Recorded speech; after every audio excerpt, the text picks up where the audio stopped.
नमस्कार दोस्तों, जय हिंद। स्वागत है आप सभी का यूपी रेगुलर क्लासेस के इस ऑनलाइन प्लेटफॉर्म पे। और जैसा कि आपको पता है कि यूपी पीसीएस और आरओ का एग्जाम बहुत ही नज़दीक आ चुका है, जिसके संबंध में जो अभ्यास सीरीज चल रही है, जिसमें 40,000 एमसीक्यू प्रश्नों के माध्यम से पूरे सिलेबस के रिवीजन और 1990 से 2024 तक के अभी तक जितने भी प्रकार के लेटेस्ट या पुराने प्रश्न पूछे गए हैं उनका बेहतरीन तरीके से एनालिसिस कर रहे हैं। ठीक है, तो आज की क्लास रहने वाली है पॉलिटी की, और पॉलिटी में भी रहने वाली है क्लास 7। इसके पहले 6 क्लासेस ऑलरेडी हो चुकी है पॉलिटी में। अगर आप ना देखी हो तो सभी की सब्जेक्ट वाइज प्लेलिस्ट बनी हुई है, आप जाके चेक कर सकते हो। ठीक, तो चलिए शुरुआत करते हैं इंडियन पॉलिटी के कैसे कैसे प्रश्न। और आज के प्रश्न बहुत ही इंपॉर्टेंट है, तो पूरा वीडियो लास्ट तक देखना, बहुत ही अच्छे से समझ में आएगा। तो चलिए शुरुआत करते हैं सेशन की। उससे पहले चैनल पर नए हो भैया तो सब्सक्राइब कर दिया करो, इस वीडियो को लाइक कर देना और शेयर कर देना। ठीक है, तो चलिए इंडियन पॉलिटी की क्लास 7 का पहला प्रश्न आपकी स्क्रीन पर ये रहा। बहुत ही अच्छा प्रश्न, पढ़ेंगे उसके बाद समझेंगे क्या कह रहा है प्रश्न के बारे में। ठीक है, देखते हैं। प्रश्न है, संविधान के अनुसार भारतीय राष्ट्रपति की कार्यपालिका शक्तियों से संबंधित निम्नलिखित कथनों पर विचार कीजिए तथा इन कथनों के नीचे दिए गए कूट का उपयोग करते हुए सही उत्तर चुनिए। कुल मिलाकर राष्ट्रपति के बारे में जो भी चीजें लिखी हुई है उसे बताना है कौन सा सही है।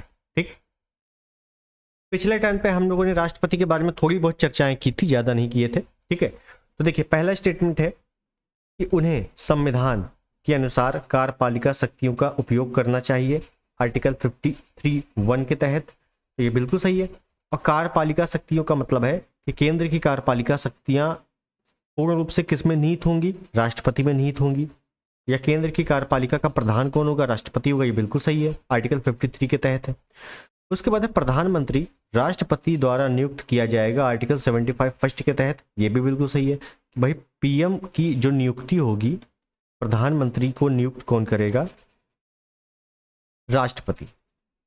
प्रधानमंत्री की नियुक्ति कौन करेगा?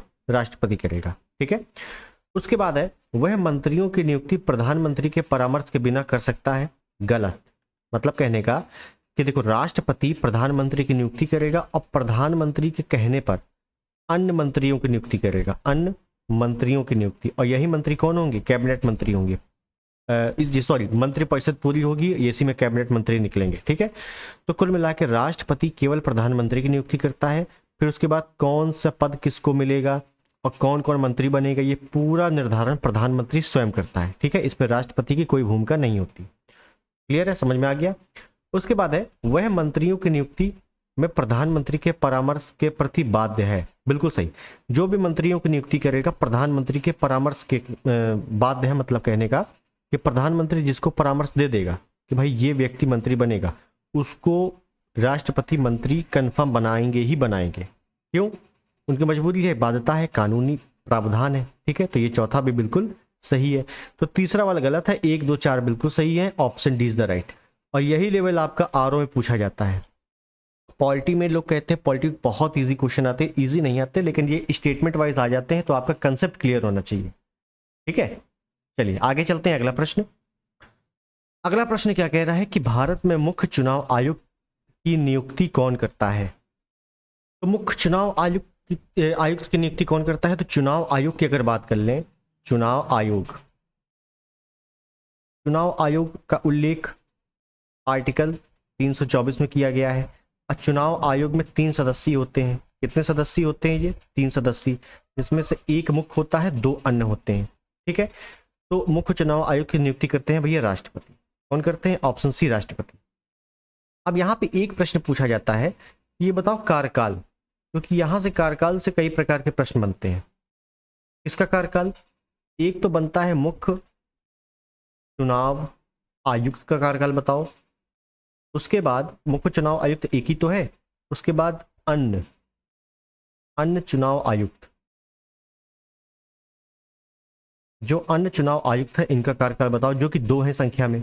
ठीक है, तो ध्यान रखना है आपको, जब भी मुख्य चुनाव आयुक्त का कार्यकाल पूछा जाए तो आपको करना है 6 वर्ष या 65 वर्ष। क्या करना है? 6 वर्ष या 65 वर्ष। ठीक है, जब भी अन्य चुनाव आयुक्त का कार्यकाल पूछा जाए तो करना है 6 वर्ष या 62 वर्ष। ठीक है, तो बहुत ही माइनर सा अंतर है, लेकिन कंफ्यूजन हो जाती है, ध्यान रखना है। 6 वर्ष या 65 वर्ष, 6 वर्ष या 62 वर्ष। 6 वर्ष या 65 का मतलब है कि जो पहले हो जाए। मान लो किसी चुनाव आयुक्त की उम्र 63 वर्ष है, अब वो मुख्य चुनाव आयुक्त बनता है, तो सिर्फ और सिर्फ अब वो 2 वर्ष कार्य करेगा। कितने वर्ष कार्य करेगा? 2 वर्ष।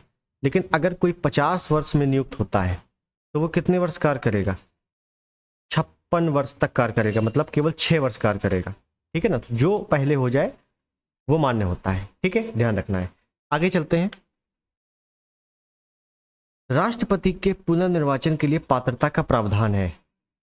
अब देखिए, इन प्रश्नों से हम थोड़ा सा डिटेलिंग चलेंगे, ठीक है ना, ज्यादा नहीं, थोड़ा सा डिटेलिंग चलेंगे, समझना अच्छे से। पहली चीज हमसे पूछा गया है कि राष्ट्रपति के पुनर्निर्वाचन मतलब एक बार राष्ट्रपति बनने के बाद जब उसका कार्यकाल समाप्त हो जाए तो वो कितनी बार निर्वाचन में भाग ले सकता है, ये पूछा गया है। तो ध्यान रखना है, कितनी बार भी, मतलब कोई भी संख्या निर्धारित नहीं है, कितनी बार भी ये ले सकता है। इसका प्रावधान आर्टिकल 57 में किया गया है। लेकिन अगर यहीं पर राष्ट्रपति की तुलना कर दें, किससे? कौन सा राष्ट्रपति? यूएसए के। तो ध्यान रखना है, ये मात्र 2 बार, केवल 2 बार चुनाव में भाग ले सकते हैं, इसके बाद नहीं। क्लियर है? तो लेकिन भारत में कितनी बार है? तो कितनी बार भी ले सकते हैं, कोई संख्या निश्चित नहीं है। अब बात करते हैं, ये तो आर्टिकल 57 हो गया, याद रखना है। ऊपर दिखा है आर्टिकल 56। आर्टिकल 56 क्या है समझो बहुत अच्छे से, यहां से कैसे कैसे क्वेश्चन बन सकते हैं। आर्टिकल 56, आर्टिकल 56 में है कार्यकाल। कार्यकाल किसका? कार्यकाल राष्ट्रपति पढ़ रहे हैं तो राष्ट्रपति का कार्यकाल होगा भाई साहब। ठीक है, किसका कार्यकाल? राष्ट्रपति का कार्यकाल। अब आपको पता है कि राष्ट्रपति का जो कार्यकाल होता है कितने वर्ष का होता है? 5 वर्ष का होता है। सिंपल सी बात है, 5 वर्ष का होता है। अच्छा, अगर मान लो कि 5 वर्ष से पहले रिक्त हो जाए पद, कैसे रिक्त होगा? मान लो राष्ट्रपति की मृत्यु हो जाए, या राष्ट्रपति इस्तीफा दे दे, या महाभियोग हो जाए, कुछ भी हो जाए, राष्ट्रपति का पद 5 वर्ष से पूर्व क्या हो गया? रिक्त हो गया। अब क्या होगा? जब रिक्त हो जाएगा तो पुनः चुनाव 6 माह के भीतर करवाए जाएंगे, 6 माह के भीतर होंगे। अब ध्यान रखना है कि यहाँ पे 6 माह इंपॉर्टेंट है, क्योंकि जब हम लोग उपराष्ट्रपति आएंगे तो उसमें क्या लिखा हुआ है कि पुनः चुनाव जो होगा वो यथाशीघ्र होगा। 6 माह की जगह क्या लिखा हुआ है? यथाशीघ्र। वहां पे कोई भी डेट नहीं लिखी हुई, ये कोई भी ड्यूरेशन नहीं लिखा हुआ है, लेकिन यहाँ ड्यूरेशन है तो यहाँ से प्रश्न बनते हैं। 6 माह के भीतर होंगे। ठीक है, अब मान लो कोई व्यक्ति 6 माह के भीतर बन गया, दूसरा कोई राष्ट्रपति, तो कितने टाइम तक बनेगा? मान लो ये 5 वर्ष तक कोई था, उसने 3 वर्ष कार्य किया और उसकी मृत्यु हो गई, बचे कितने? 2 वर्ष बचे। तो क्या दूसरा जब आएगा 6 माह के भीतर तो क्या वो 2 वर्ष तक कार्य करेगा? केवल नहीं। तो ध्यान रखना है, पुनः चुनाव पूरे 5 वर्ष के लिए होंगे, पूरे 5 वर्ष के लिए। ठीक है, बस इतना पॉइंट ध्यान रखना है, और इसी से आपके स्टेटमेंट वाइज क्वेश्चन बहुत अच्छे अच्छे बनते हैं। ठीक है, तो आर्टिकल 56 आपको समझ में आ गया होगा, तो आर्टिकल 56 भी आ गया। अब आर्टिकल 58 है, ये भी इंपॉर्टेंट है। 58 में क्या है देख लेते हैं। आर्टिकल 58 में क्या है? योग्यता है। कैसी योग्यता? राष्ट्रपति बनने की योग्यता। ठीक है, योग्यता में क्या लिखा हुआ है? तो सिंपल सी योग्यता है कि भाई भारत का नागरिक होना चाहिए, भारत का नागरिक होना चाहिए, सबको पता है, बेसिक है, भारत का नागरिक हो। दूसरी चीज इंपॉर्टेंट, उसकी न्यूनतम आयु एज 35 वर्ष होनी चाहिए, उसकी अवस्था 35 वर्ष होनी चाहिए। तीसरा, लाभ का पद ना हो, लाभ के पद पर ना हो। चौथा, लोकसभा में, ये इंपॉर्टेंट है, लोकसभा का सदस्य बनने की योग्यता हो, सदस्य बनने की योग्यता हो। मेरी बात समझिए, यहां पे बोला गया है लोकसभा का सदस्य ना हो। मैं नोट करके लिख देता हूं, नोट करके, कि लोकसभा का सदस्य नहीं होना चाहिए, नहीं होना चाहिए। ठीक है, लेकिन लोकसभा में कैसे एंट्री मारी जाती है उसकी पूरी योग्यता राष्ट्रपति के पास होनी चाहिए, जो भी राष्ट्रपति उम्मीदवार है उसके पास होनी चाहिए। ठीक है, तो ध्यान रखना है कि लोकसभा का सदस्य बनने की योग्यता हो लेकिन सदस्य ना हो। क्लियर है? तो ये भैया योग्यता है, इतनी ही योग्यता आपसे पूछी जाती है बार बार। एज वगैरह पूछ लिया जाता है ना, तो सिंपल से प्रश्न बन जाते हैं यहाँ से। उसके बाद है आर्टिकल 59। अब आर्टिकल 59 क्यों बचेगा, इसको भी देख लेते हैं। इसमें क्या प्रावधान है आर्टिकल 59 में। इसमें एक ही पॉइंट आपका इंपॉर्टेंट है, इसमें दिया क्या हुआ है कि राष्ट्रपति पद की शर्तें। जब आप बुक उठा के देखोगे तो इसमें कई सारे पॉइंट लिखे हुए हैं, लेकिन एक पॉइंट जो मेन है वही आपको बार बार पूछा जाता है। जैसे अगर कोई व्यक्ति संसद या संसद केंद्र में होता है और राज्य में क्या है विधानमंडल, कोई भी व्यक्ति संसद या विधानमंडल का सदस्य रहते हुए राष्ट्रपति बन जाता है। क्या बन जाता है, राष्ट्रपति बन जाता है। मान लो कोई भी व्यक्ति है वो संसद या विधानमंडल का सदस्य है, कोई किसी भी सदस्य है, जैसे संसद में लोकसभा राज्यसभा है, विधानमंडल में विधानसभा विधान परिषद है, किसी भी सदन का सदस्य है और वो राष्ट्रपति बन जाता है, तो राष्ट्रपति बनते ही उसका जो पूर्व पद है वो स्वतः रिक्त माना जाएगा। तभी मैंने योग्यता में क्या लिखा है, योग्यता में क्या लिखा गया है संविधान में कि भाई लोकसभा सदस्य बनने की योग्यता रखता हो लेकिन लोकसभा का सदस्य ना हो। तो कोई भी अगर राष्ट्रपति बनना चाहता है तो भैया वो किसी भी सदन का सदस्य ना हो तभी बन सकता है। अगर है, मान लो सदस्य है और राष्ट्रपति बन जाएगा तो उसके पहले जो भी सदस्यता जिसने भी ग्रहण की हो, जिसकी भी, वो सभी रिक्त मानी जाएगी, खाली मानी जाएगी। ठीक है, ध्यान रखना है। और ये चीज राष्ट्रपति और राज्यपाल दोनों में लागू होती है। और ठीक इसका उल्टा प्रधानमंत्री और मुख्यमंत्री में क्या है, जब आगे हम लोग देखेंगे तो प्रधानमंत्री मुख्यमंत्री में है कि भाई अगर प्रधानमंत्री मुख्यमंत्री बिना किसी सदन के सदस्य रहते, मतलब मान लो किसी भी सदन के सदस्य नहीं है, जो भी मुख्यमंत्री प्रधानमंत्री बन रहा है और वो मुख्यमंत्री प्रधानमंत्री बन जाता है, तो भैया 6 माह के भीतर उसको किसी भी सदन की सदस्यता ग्रहण करनी पड़ेगी, चाहे लोकसभा की करे चाहे राज्यसभा की करे। किसी का भी सदस्य रहना अनिवार्य है, किसमें, प्रधानमंत्री और मुख्यमंत्री में। लेकिन राष्ट्रपति और राज्यपाल में क्या है कि भैया किसी भी सदन का सदस्य हो तो भाई नहीं बन सकते, आपका पद खाली होना चाहिए। और अगर बन जाते हो, पद रहते हुए बन जाते हो, तो पहला पद रिक्त माना जाएगा। ठीक है, दोनों एक दूसरे के इनवर्स हैं, ध्यान रखना है। चलिए, ये हो गई चीजें, आगे चलते हैं। अगला प्रश्न, भारत का कौन राष्ट्रपति सर्वसम्मति से चुना गया था। देखिए, जितने भी राष्ट्रपति हुए हैं सभी की कुछ ना कुछ विशेषताएं हैं, सभी की नहीं, मतलब कुछ राष्ट्रपति की विशेषताएं हैं, उनके बारे में आपसे पूछा जाता है। जैसे यहाँ बोला गया है कि सर्वसम्मति से चुना गया था, निर्विरोध चुना गया था, तो यहाँ पे आपको ध्यान रखना है Neelam Sanjeeva Reddy, N Sanjeeva Reddy short form है, पूरा नाम है नीलम संजीव रेड्डी। इनमें क्या क्या पॉइंट है, तो एक पॉइंट तो यही लिख लेना है कि पहली चीज सर्वसम्मति से चुने गए, सर्वसम्मति से चुने गए। दूसरा ये लिख लेना है कि निर्विरोध चुने गए, निर्विरोध चुने गए। और हम लिख सकते हैं कि 6वें क्रम के राष्ट्रपति थे। कैसे राष्ट्रपति थे, 6वें क्रम के राष्ट्रपति थे। और हम क्या लिख सकते हैं, सबसे युवा राष्ट्रपति थे, सबसे युवा राष्ट्रपति। एनटीपीसी का पेपर जिसने भी दिया हो पिछला वाला, उसमें पूछा गया था कि 6ठे क्रम के राष्ट्रपति कौन थे, तो नीलम संजीव रेड्डी थे। ठीक है, ये प्रश्न आ चुका है। तो सबसे युवा राष्ट्रपति। और हम क्या लिख सकते हैं कि ऐसे राष्ट्रपति थे, ऐसे राष्ट्रपति जो लोकसभा अध्यक्ष भी बने थे, लोकसभा अध्यक्ष भी बन चुके थे। ठीक है, तो ये पॉइंट हम इसमें बना सकते हैं नीलम संजीव रेड्डी के बारे में, क्योंकि हर प्रकार से यहाँ से प्रश्न बनते हैं। क्लियर है, चलिए अगला चलते हैं। निम्नलिखित में से किसने भारत के राष्ट्रपति का पद ग्रहण करने से पूर्व उपराष्ट्रपति के पद पर कार्य नहीं किया था। कहने का मतलब क्या है, इसी में चलो नोट कर दें हम लोग, है ना। आगे देख लेते हैं, आया लेटेस्ट है कि भाई ऐसे राष्ट्रपति जो उपराष्ट्रपति नहीं बने, तो भाई नीलम संजीव रेड्डी ही ऐसे थे। एक पॉइंट और ऐड कर लेना है वहीं पर कि ऐसे राष्ट्रपति जो उपराष्ट्रपति नहीं बने थे। वरना क्या होता है, पहले उपराष्ट्रपति बनते हैं फिर उसके बाद मेन राष्ट्रपति बनते हैं, लेकिन ये क्या है, लोकसभा अध्यक्ष बने थे और उसके बाद राष्ट्रपति बन गए थे। ठीक है, चलिए नेक्स्ट। भारत में निम्नलिखित में से किसके पास विदेशी संधियों पर बातचीत करने की शक्ति है। बहुत ही अच्छा प्रश्न है कि विदेशी संधियों पर बातचीत करने की शक्ति किसके पास है? राष्ट्रपति के पास है।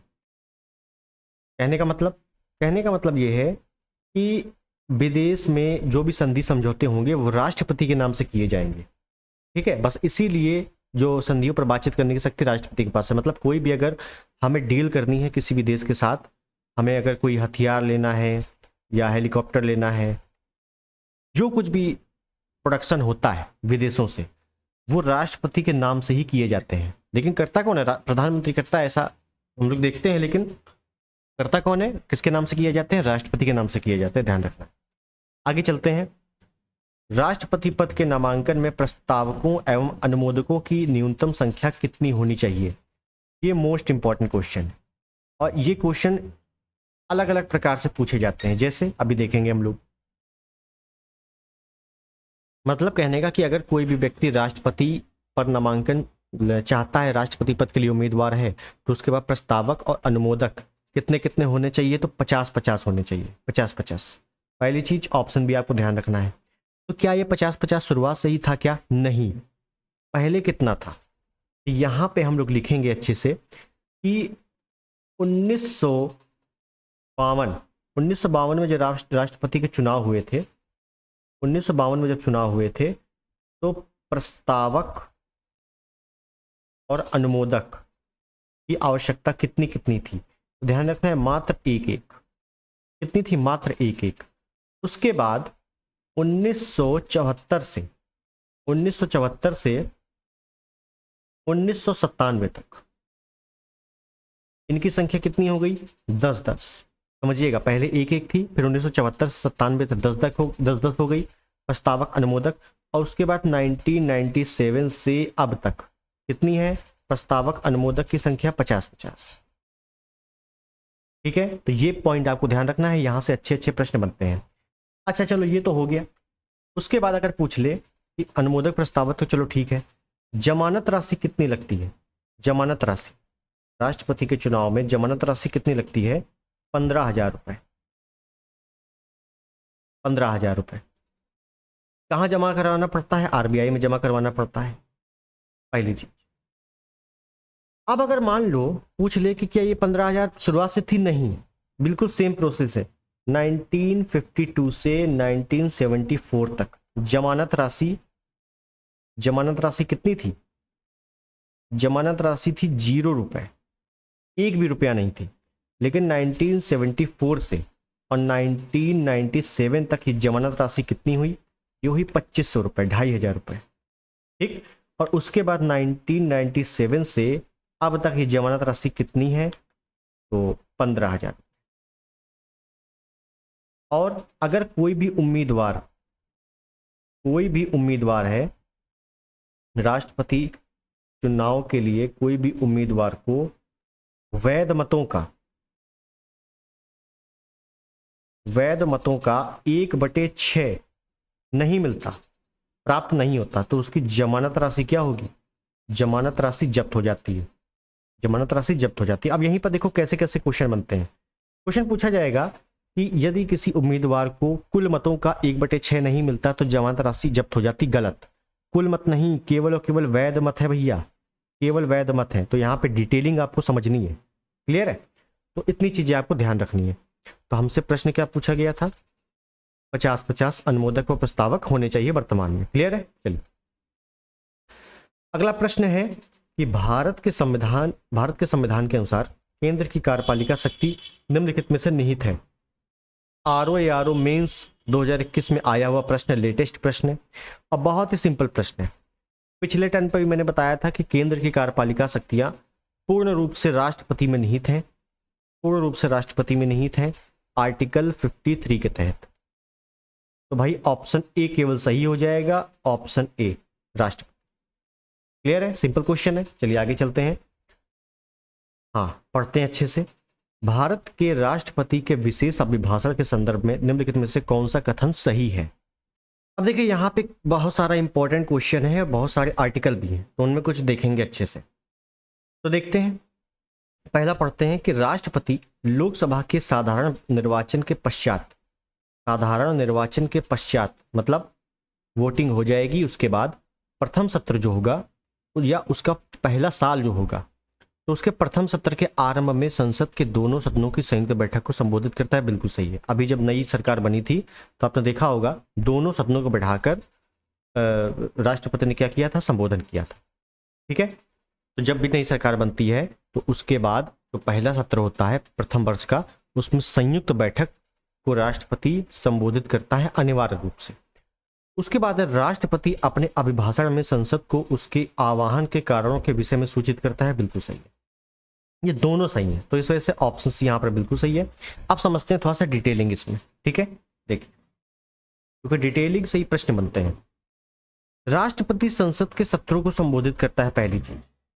और जब नई सरकार बन के आएगी तो पहला जो सत्र होगा उसमें संबोधित करेगा अनिवार्य रूप से। तो मैं यहां लिखूं, अगर आपसे बोला जाए कि संसद के सत्रों को संबोधित कौन करता है, संबोधित करता है कौन, राष्ट्रपति।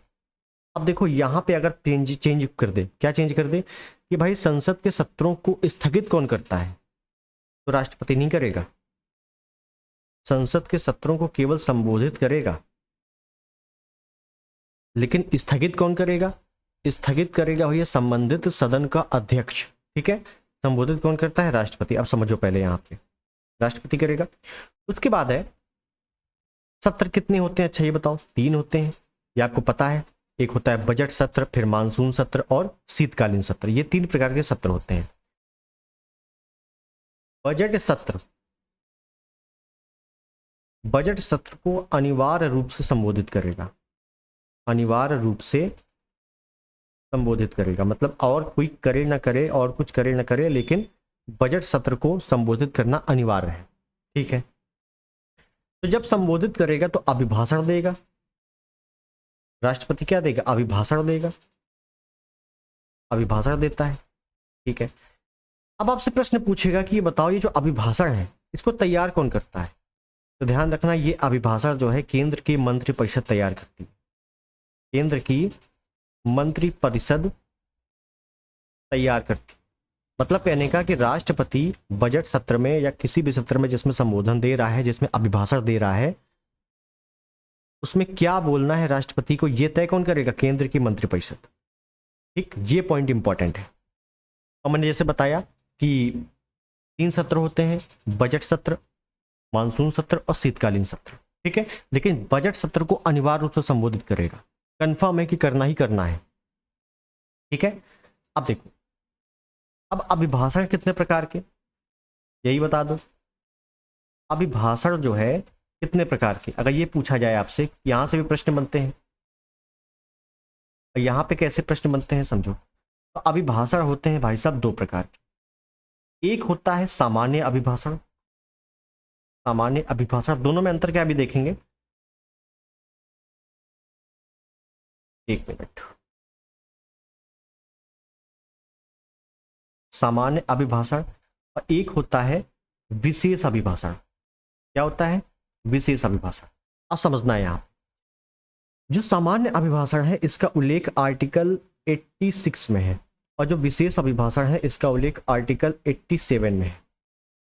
ठीक, आर्टिकल 86 क्या कह रहा है, सामान्य में कि वर्ष में 1/3 बार, मतलब 3 सत्र जो होते हैं उसमें एक जो बजट सत्र है वो इंपॉर्टेंट है, बाकी करे चाहे ना करे, अभिभाषण दे चाहे ना दे, कोई मतलब नहीं है। ठीक है, मतलब बजट को इंपॉर्टेंट है उसको देना, बाकी 3 सत्र होते हैं, बाकी दे चाहे ना दे, देना अगर मन है तो तीनों दे दे, ना मन है तो केवल बजट सत्र को अभिभाषण दे, कंफर्म है। किसके तहत, 86 के तहत। देखिए जो विशेष अभिभाषण है आर्टिकल 87 में, ये है 5 वर्ष में एक बार, 5 वर्ष में एक बार। मतलब वही प्रश्न पूछा गया था। देखिए पहला वाला स्टेटमेंट पढ़ो कि प्रथम सत्र, प्रथम वर्ष, प्रत्येक वर्ष के प्रथम सत्र में, जब साधारण निर्वाचन के बाद, मतलब कहने का कि जब सरकार बन के आती है तो जो पहला सत्र होता है साल का, उसमें जो संयुक्त अभिभाषण देता है 5 वर्ष में एक बार देता है, क्योंकि एक ही बार सरकार बनती है 5 वर्ष में। वो किसके तहत, वो आर्टिकल 87 के तहत, उसको विशेष अभिभाषण बोला जाता है। क्लियर हो गई बात। चलिए अब एक पॉइंट यहां पे और ध्यान रखना है आपको, आर्टिकल 85। क्या, आपसे पूछेगा कि बताओ संसद के सत्रों को संबोधित कौन करता है, बता दोगे राष्ट्रपति। अच्छा, अब ये बताओ कि राष्ट्रपति और क्या करता है, राष्ट्रपति संसद के सत्र को, संसद के सत्र को आहूत, आहूत मतलब शुरू, व सत्रावसान, अवसान, सत्र अवसान, सत्र अवसान मतलब समाप्त करता है। क्या करता है, आहूत व सत्रावसान मतलब शुरू और समाप्त कौन करता है, राष्ट्रपति करता है, आर्टिकल 85 के तहत। और इसी आर्टिकल में जो दूसरा पॉइंट बोला गया, ये पहला पॉइंट है, दूसरा पॉइंट क्या बोला गया है कि आर्टिकल 85 के तहत राष्ट्रपति लोकसभा को भंग कर सकता है, भंग कर सकता है। अब जब भंग करेगा आर्टिकल 85 के तहत, इसी वजह से लोकसभा क्या है, अस्थायी सदन है। कैसा है, अस्थायी सदन है। आगे हम लोग देखेंगे इसके बारे में, लोकसभा राज्यसभा के बारे में, लेकिन ये पॉइंट आपको ध्यान रखना है। क्लियर है, यहां से अच्छे अच्छे प्रश्न बनते हैं, तो ये पॉइंट अच्छे से समझ गए होंगे आप। ठीक है, चलिए आगे चलते हैं। निम्नलिखित में से भारतीय संविधान के अनुच्छेदों में से किस एक के अंतर्गत राष्ट्रपति मंत्रिपरिषद की सलाह से कार्य करने के लिए बाध्य है। मतलब क्या है इस प्रश्न का कि भाई राष्ट्रपति जो है मंत्रिपरिषद की सलाह से ही कार्य करेगा। तो आपने एक पढ़ी होगी एक स्टेटमेंट, क्या कि राष्ट्रपति को सलाह देने के लिए या सहायता के लिए, राष्ट्रपति को सलाह देने के लिए या सहायता देने के लिए एक मंत्रिपरिषद होगी, एक मंत्रिपरिषद होगी। इसी मंत्रिपरिषद का जो प्रधान होगा, हेड होगा, वो प्रधानमंत्री होगा। और ये पढ़ा होगा आपने आर्टिकल 74(1) में। बस वही चीज बोली गई है कि भैया राष्ट्रपति जो है वो उसको सलाह कौन देगा, मंत्रिपरिषद। और वही क्वेश्चन बोला गया है कि राष्ट्रपति मंत्रिपरिषद की सलाह से कार्य करने के लिए बाध्य है। तो राष्ट्रपति को सलाह देने के लिए मंत्रिपरिषद होगा, जिसका प्रधान प्रधानमंत्री होगा, आर्टिकल 74(1) के तहत। Option A is the right. ठीक है ना, आपने ये जरूर पढ़ा होगा। और क्वेश्चन में बस वही बोला गया है, थोड़ा सा क्वेश्चन को घुमा के भाषा को चेंज कर दिया गया है। ठीक है, तो राष्ट्रपति मंत्रिपरिषद की सलाह से कार्य करने के लिए बाद आर्टिकल 74(1) बोला गया है। क्लियर है, चलिए आगे चलते हैं। भारत के राष्ट्रपति के चुनाव से संबंधित विवादों का निर्णय कौन करता है। इंपॉर्टेंट क्वेश्चन है, बहुत बार आ चुका है ये।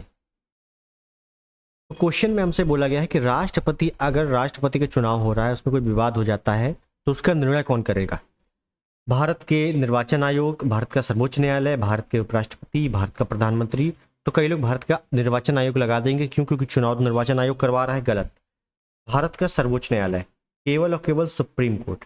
यहाँ पे ध्यान देना है, राष्ट्रपति के बारे में लिखा हुआ है, और यहाँ पे अगर उपराष्ट्रपति भी आ जाए तो भी यही होगा कि अगर राष्ट्रपति उपराष्ट्रपति के चुनाव से संबंधित कोई भी विवाद हो जाता है, हम केवल और केवल सुप्रीम कोर्ट जा सकते हैं, केवल और केवल सुप्रीम कोर्ट। चलो ठीक, ये किस आर्टिकल के तहत है, तो आर्टिकल 71 मोस्ट इंपॉर्टेंट आर्टिकल है, याद रखना है, आर्टिकल 71 के तहत। पहली चीज समझ गए। अच्छा, अब ये बताओ, आपसे पूछा गया कि राष्ट्रपति और या उपराष्ट्रपति के चुनाव से संबंधित कोई भी विवाद है, हम केवल सुप्रीम कोर्ट जा सकते हैं। आर्टिकल 71 के तहत जाएगा कौन सुप्रीम कोर्ट, हम लोग नागरिक, कौन जाएगा। तो याद रखना है कि 1 माह के भीतर जब भी शिकायत है, मतलब चुनाव जब भी है, चुनाव संबंधित शिकायत 1 माह के भीतर, ड्यूरेशन टाइम क्या है, 1 माह के भीतर कौन जाएगा, या तो जो उम्मीदवार है, जो राष्ट्रपति उम्मीदवार है स्वयं चला जाए, या कम से कम 20 निर्वाचक जा सकते हैं। कौन जा सकते हैं, 20 निर्वाचक। और निर्वाचक कौन है राष्ट्रपति के चुनाव में, संसद या विधानसभा, संसद या विधानमंडल का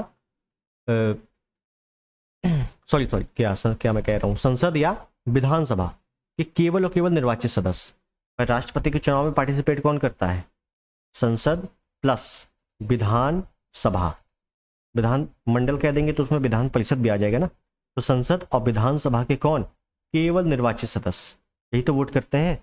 ये कम से कम 20 लोग ये जा सकते हैं, या उम्मीदवार स्वयं चला जाए। कहाँ, सुप्रीम कोर्ट। क्लियर है, चलिए आगे चलते हैं। राष्ट्रपति के निर्वाचक मंडल के सदस्य होते हैं, तो निर्वाचक मंडल के सदस्य कौन होते हैं, मतलब कहने का कि भाई कौन वोट करेगा राष्ट्रपति को, अभी मैंने बताया। और इसका जो निर्वाचक मंडल है पहले लिख लो, आर्टिकल 54 में है। और संसद के दोनों सदनों के निर्वाचित सदस्य, बिल्कुल सही, केवल और केवल निर्वाचित सदस्य। राज्य विधानमंडल के दोनों सदनों के निर्वाचित सदस्य, गलत, गलत हो गया भाई साहब। उसके बाद सभी विधानसभाओं के निर्वाचित सदस्य, बिल्कुल सही, विधानसभा के निर्वाचित सदस्य कर सकते हैं। दिल्ली और पुदुचेरी विधानसभा के निर्वाचित सदस्य, बिल्कुल सही।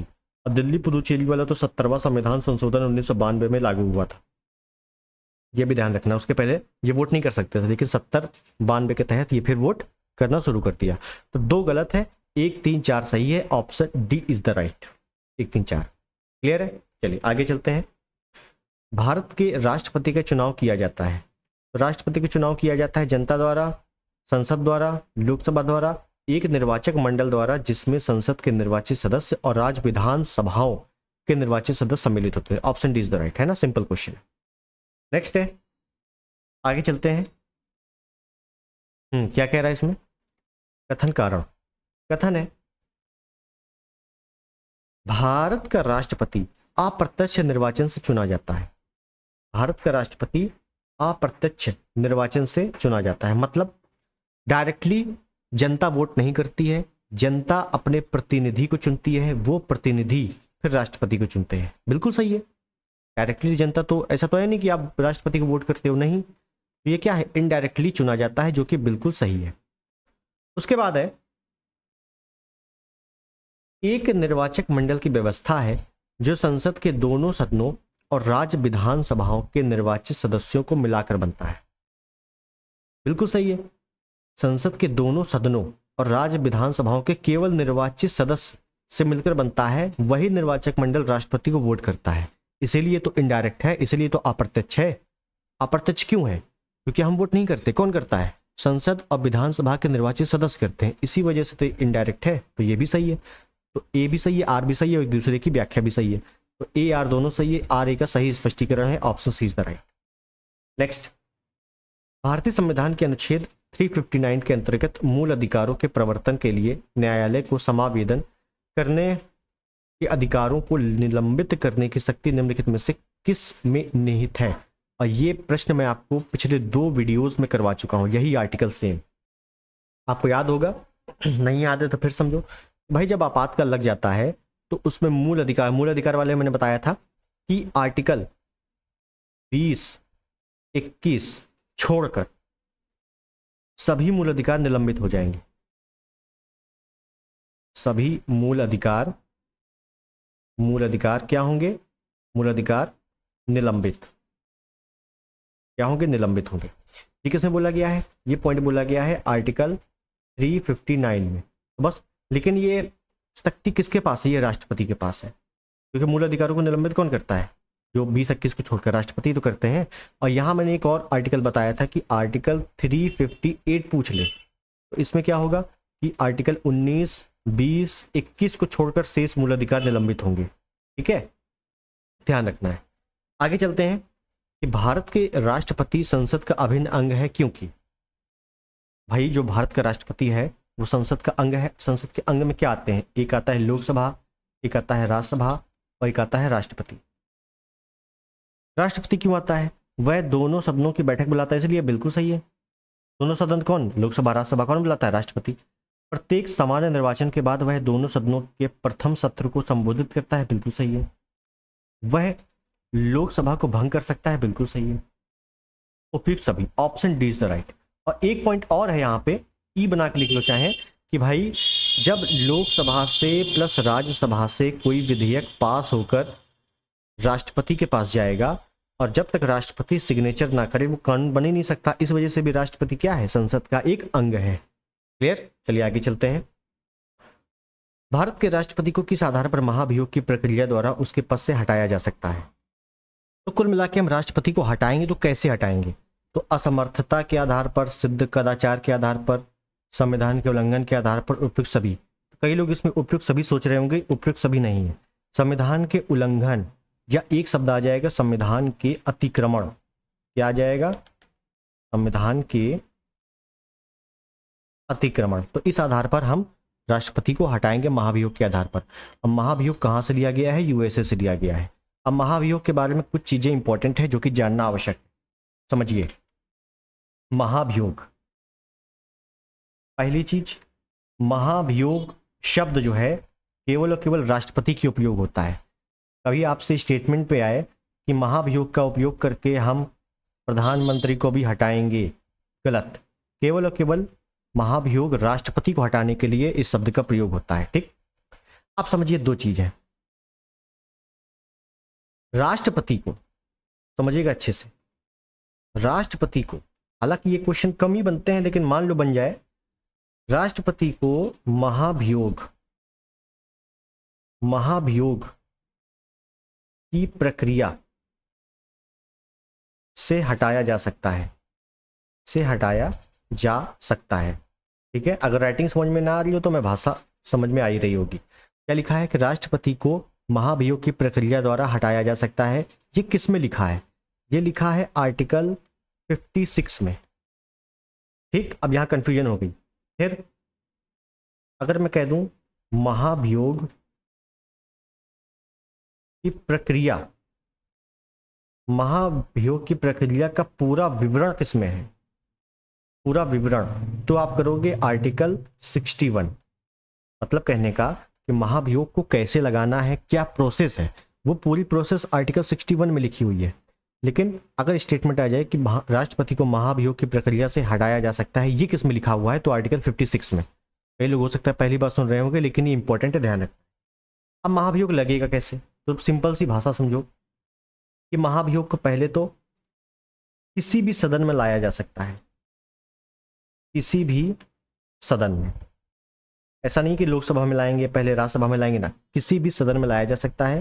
प्रस्ताव लाने के लिए कुल सदस्य का 1/4 सदस्य समर्थन जरूरी है। 1/4 सदस्य जैसे ही हो जाएंगे, उसके बाद उसके जो आरोप हैं वो महाभियोग लगाया जाएगा। उसके बाद कुल सदस्य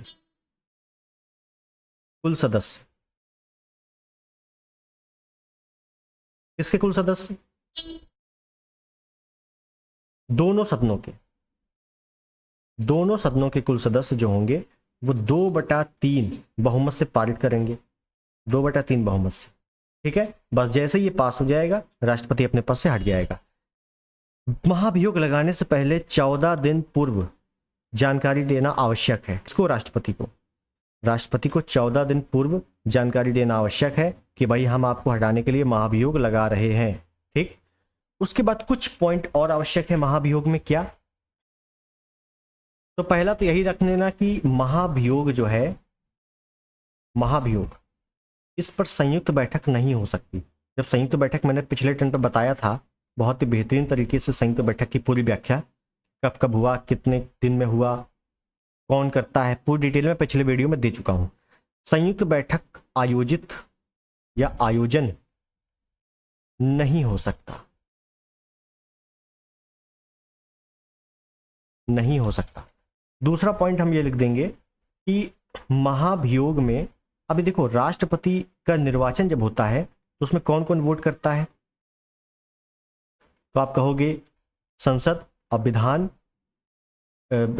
विधानसभा के केवल और केवल निर्वाचित सदस्य। लेकिन महाभियोग की प्रक्रिया में निर्वाचित जो वोट करेंगे, निर्वाचित प्लस मनोनीत दोनों वोट करते हैं। क्या है? निर्वाचित प्लस मनोनीत दोनों वोट करते हैं। समझिएगा अच्छे से। अब वोटिंग जब चुनना है तब तो भाई केवल निर्वाचित वोट करेंगे, लेकिन जब हटाना है तो निर्वाचित मनोनीत दोनों वोट करेंगे। तो ये क्या है? आधा न्याय है ना, ये पूर्ण न्याय तो है नहीं। इसी वजह से इसको क्या बोला जाता है? अर्धन्यायिक प्रक्रिया बोला जाता है, अर्धन्यायिक प्रक्रिया। आपने सुना होगा। अब प्रश्न बनता है कि अर्धन्यायिक प्रक्रिया किससे संबंधित है? राष्ट्रपति, उपराष्ट्रपति, प्रधानमंत्री या महाधिवक्ता? याद रखना है राष्ट्रपति। तो महाभियोग की प्रक्रिया ही क्या है? अर्धन्यायिक प्रक्रिया है। क्लियर है? और आज तक ऐसा कभी महाभियोग प्रस्ताव लाया नहीं गया है किसी भी राष्ट्रपति, मतलब कोई भी राष्ट्रपति महाभियोग की वजह से हटा नहीं है। क्लियर है? चलिए आगे प्रश्न अगला चलते हैं। निम्नलिखित कथनों पर विचार कीजिए, इन कथनों में कौन सा सही है? आरओ में आया हुआ प्रश्न है, बहुत ही अच्छे से पढ़ेंगे।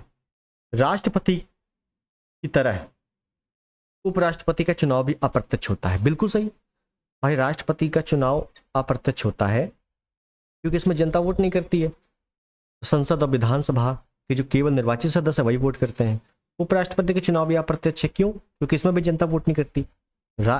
संसद और विधानसभा के कुल सदस्य वोट करते हैं, मतलब मनोनीत प्लस निर्वाचित दोनों वोट करते हैं। ठीक, उसके बाद है सेकंड नंबर पे, तो पहला सही है, पहला 100% सही है। दूसरा है राज्यों की विधायिकाओं या विधानसभा, विधायिका मतलब विधानसभा, तो राज्यों की विधायिकाओं के सदस्य दोनों के चुनाव में महत्वपूर्ण भूमिका निभाते हैं।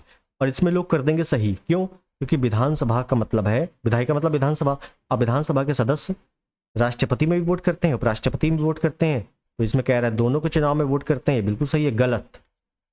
इसमें देखो बोला है सदस्य, और सदस्य जब भी केवल सदस्य लिख कर आएगा तो उसको मानते हैं कुल, और कुल सदस्य में निर्वाचित प्लस मनोनीत दोनों आते हैं। और लेकिन राष्ट्रपति में केवल और केवल निर्वाचित वोट करते हैं, मनोनीत नहीं करते हैं। हाँ, कुल सदस्य जो है वो राष्ट्रपति में वोट कर सकते हैं, लेकिन उपराष्ट्रपति में वोट कर सकते हैं, लेकिन राष्ट्रपति में वोट नहीं कर सकते। तो इस वजह से यहाँ पे सदस्य लिखा है तो ये गलत है। अगर यहाँ स्पेसिफिक लिखा होता कि केवल मनोनीत कि राष्ट्रपति के चुनाव में केवल और केवल निर्वाचित सदस्य वोट करते हैं और उपराष्ट्रपति के चुनाव में निर्वाचित प्लस मनोनीत दोनों वोट करते हैं, ऐसे लिखा होता तो सही होता। तो ये दूसरा वाला गलत है, तो यहाँ पे केवल एक सही है। बस यही चीज है आरओ और पीसीएस में अंतर। आरओ में बहुत ही बारीकी आपको देखनी पड़ेगी। चलिए आगे चले। भारत के राष्ट्रपति निम्नलिखित में से किसको अपना त्यागपत्र देते हैं? तो ध्यान रखना है कि राष्ट्रपति उपराष्ट्रपति कौन है? राष्ट्रपति और उपराष्ट्रपति। राष्ट्रपति अपना इस्तीफा उपराष्ट्रपति को देता है, उपराष्ट्रपति अपना राष्ट्रपति को देता है। और राष्ट्रपति जब अपना इस्तीफा उपराष्ट्रपति को देता है तो उपराष्ट्रपति तत्काल रूप से उसको लोकसभा अध्यक्ष को देता है। किसको? लोकसभा अध्यक्ष को। ऑप्शन डी बिल्कुल सही है। क्लियर? नेक्स्ट। भारत के राष्ट्रपति को अनुच्छेद 143 के अंतर्गत परामर्श देने के लिए एक बेंच गठित करने के लिए सर्वोच्च न्यायालय के कितने न्यायाधीश की आवश्यकता होती है? मतलब आर्टिकल 143 के तहत क्या है? परामर्शदात्री शक्ति। परामर्शदात्री शक्ति मतलब इसका मतलब क्या है? इसका मतलब यह है कि राष्ट्रपति किसी भी मामले में सुप्रीम कोर्ट से सलाह ले सकता है। तो उन सुप्रीम कोर्ट में जो न्यायाधीश होंगे उन कितने सदस्य होने चाहिए? तो याद रखना है 5 सदस्य होने चाहिए। पहली चीज, option B is the right, 5 सदस्य होने चाहिए। अब राष्ट्रपति सुप्रीम कोर्ट से सलाह लेगा, तो क्या सुप्रीम कोर्ट उसको सलाह देने के लिए बाध्य है? तो याद रखना है कि नो, बाध्य नहीं है। सुप्रीम कोर्ट का मन है कि उस विषय पर उसको सलाह दे या ना दे। ठीक है, तो क्या राष्ट्रपति उसको मानने के लिए बाध्य है? तो याद रखना नो, बाध्य। अगर मान लो सुप्रीम कोर्ट ने उसको सलाह दे दी है उस पर, तो जरूरी नहीं कि राष्ट्रपति माने, हो सकता है ना माने, कोई दिक्कत नहीं। तो ये भी बाध्य नहीं है मानने ना मानने के लिए, और ये भी बाध्य नहीं है परामर्श देने या ना देने के लिए। क्लियर है? 5 सदस्य का गठन होता है इसमें। अच्छा, अभी बताओ सुप्रीम कोर्ट परामर्श दे रहा है या सलाह दे रहा है, तो अगर मैं लिख दूं परामर्शदात्री शक्ति किसके पास स्थित है? सुप्रीम कोर्ट के पास है, तो क्या हाई कोर्ट के पास है? तो याद रख लेना है कि परामर्शदात्री शक्ति केवल और केवल सुप्रीम कोर्ट के पास है। क्या है? केवल और केवल सुप्रीम कोर्ट के पास है। क्लियर? चलो आगे चलते हैं, अगला प्रश्न। राष्ट्रपति का चुनाव निम्न में से किसके द्वारा संचालित किया जाता है? तो राष्ट्रपति का चुनाव किसके द्वारा होता है? तो जो राष्ट्रपति का चुनाव होता है वो लोकसभा के स्पीकर गलत, प्रधानमंत्री गलत, संसदीय कार्य गलत, भारत के निर्वाचन आयोग द्वारा। ऑप्शन डी, भारत के निर्वाचन आयोग द्वारा आर्टिकल 324 जिसमें जिसका उल्लेख है, इसके तहत राष्ट्रपति का चुनाव होता है। लेकिन अगर आपसे पूछे कि राष्ट्रपति के चुनाव में मुख्य मत लिखो, ऐसे लिख लो निर्वाचन अधिकारी। राष्ट्रपति का चुनाव कौन करवाता है? निर्वाचन आयोग, मुख्य निर्वाचन आयोग, मतलब केंद्र का निर्वाचन आयोग। तो ये बताओ राष्ट्रपति के चुनाव में निर्वाचन अधिकारी कौन होता है?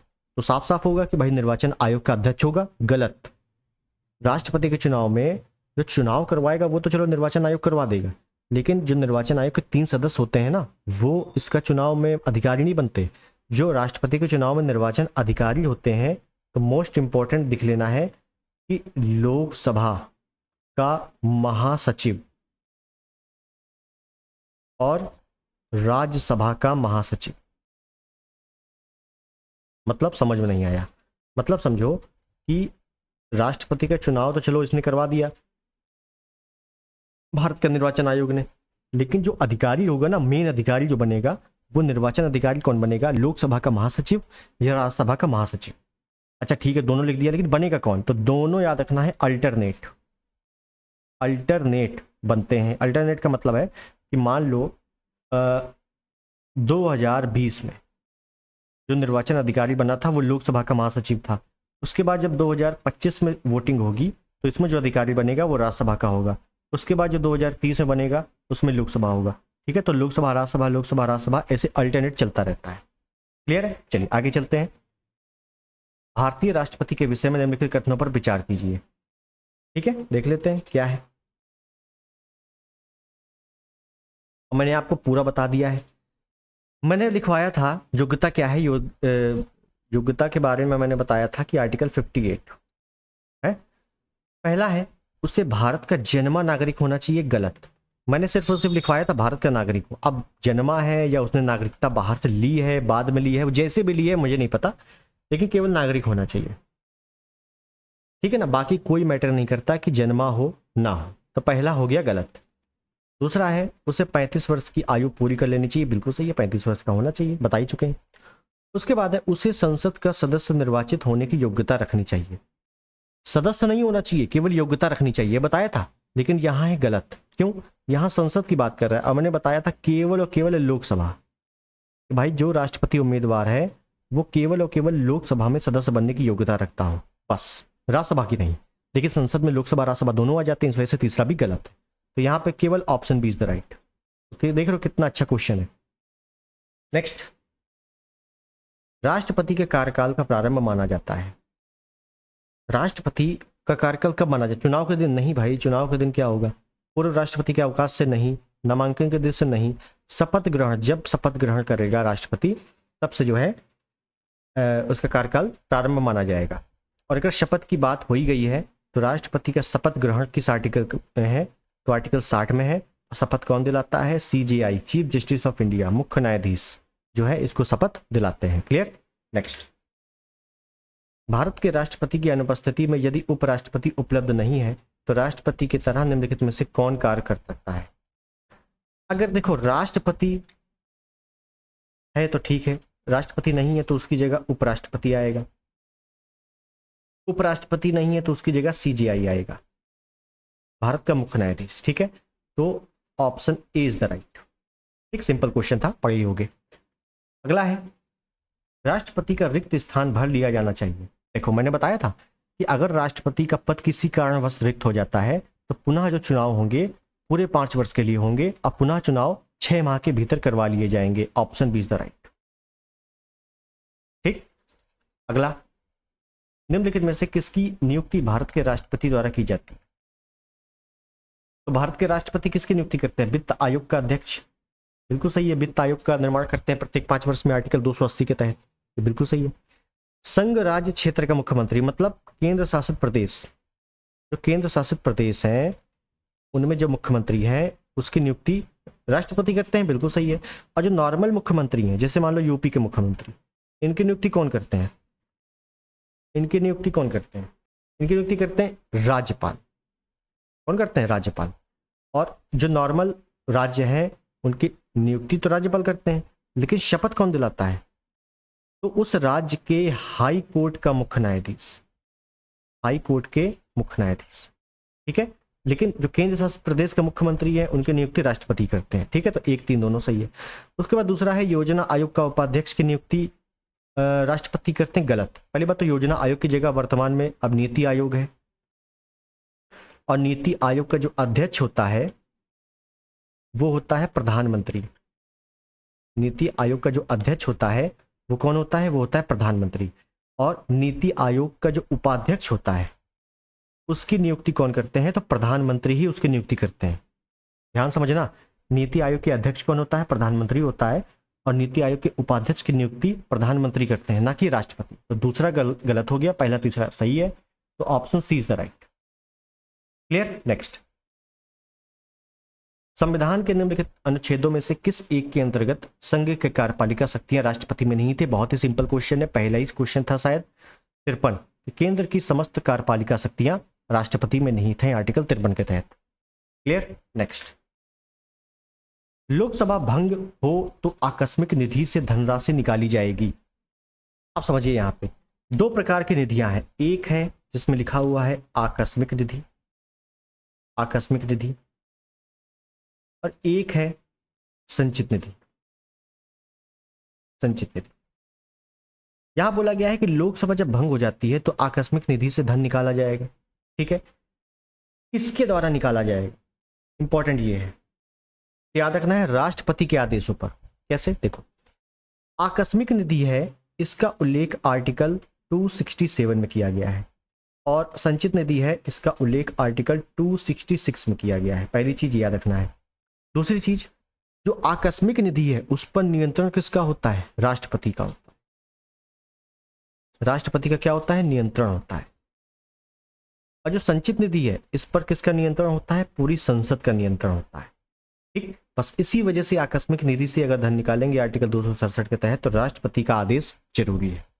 और संसद निधि जो है इसमें संसद का नियंत्रण है, 266 के तहत इसका उल्लेख है। क्लियर। नेक्स्ट, लोकसभा और राज्यसभा की संयुक्त बैठक किसके द्वारा आहूत की जाती है? आहूत मतलब शुरू करना हो या बुलाना हो, कौन बुलाएगा? राष्ट्रपति बुलाएगा। और संयुक्त बैठक का उल्लेख आर्टिकल 108 में है, जो कि ऑस्ट्रेलिया के संविधान से लिया गया है। संयुक्त बैठक कब होती है, कितनी बार हो चुकी है अभी तक, क्या क्या कारण है संयुक्त बैठक बुलाई जाती है, संयुक्त बैठक की अध्यक्षता कौन करता है, अगर लोग जो अध्यक्षता कर रहा है वो नहीं है तो फिर वो कौन करेगा, सब कुछ टोटल मैं बता चुका हूं पिछले वीडियो में, आप जाके देख लेना एक बार। अगला है, भारत के राष्ट्रपति की शक्तियों के बारे में निम्नलिखित में कौन सा सही नहीं है? सही नहीं है, देख लेते हैं, पढ़ते हैं अच्छे से। ऑप्शन डी है, राष्ट्रपति सर्वोच्च न्यायालय के परामर्श को स्वीकार अथवा अस्वीकार कर सकता है। बिल्कुल सही, मैंने बताया कि सुप्रीम कोर्ट आर्टिकल 143 के तहत राष्ट्रपति क्या करता है? परामर्श मांगता है। केवल और केवल सुप्रीम कोर्ट परामर्श देने के लिए उसके पास शक्ति है, हाईकोर्ट के पास नहीं है।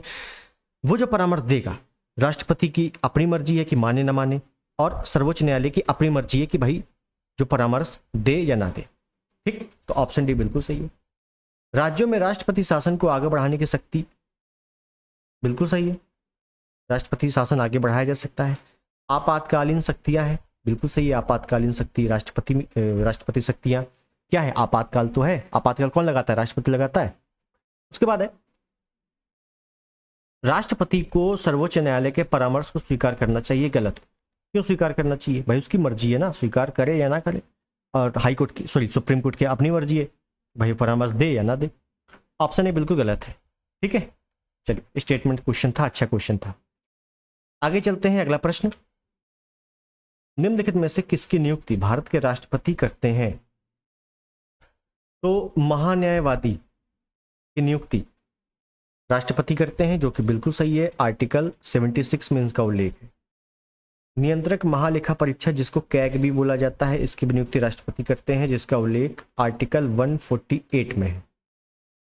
और राज्यपाल की भी नियुक्ति राष्ट्रपति करते हैं, जिसका उल्लेख आर्टिकल 155 में है। ठीक है, तो उपयुक्त सभी, ऑप्शन डी यहां पर बिल्कुल सही। क्लियर। और नियंत्रक महालेखा परीक्षा का राज्यपाल, महान्यायवादी, ये आगे चीजें आएंगी, आगे हम लोग बहुत ही विस्तार से देखेंगे। ठीक, चलिए अगला देखें।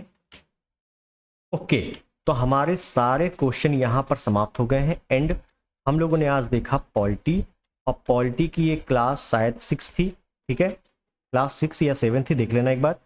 और बहुत ही अच्छा लगा होगा क्योंकि क्वेश्चन जो थे, जो प्रश्न थे, बहुत ही अच्छे थे। और ये प्रश्न जो है इनका लेवल भी बहुत अच्छा था, क्योंकि कथन कारण वाले भी क्वेश्चन थे और स्टेटमेंट वाले ज़्यादा क्वेश्चन थे, ये कौन सा स्टेटमेंट सही है, कौन सा गलत है। ठीक है ना, इसी टाइप के क्वेश्चन आपके आरओ में भी आते हैं और पीसीएस में भी आते हैं।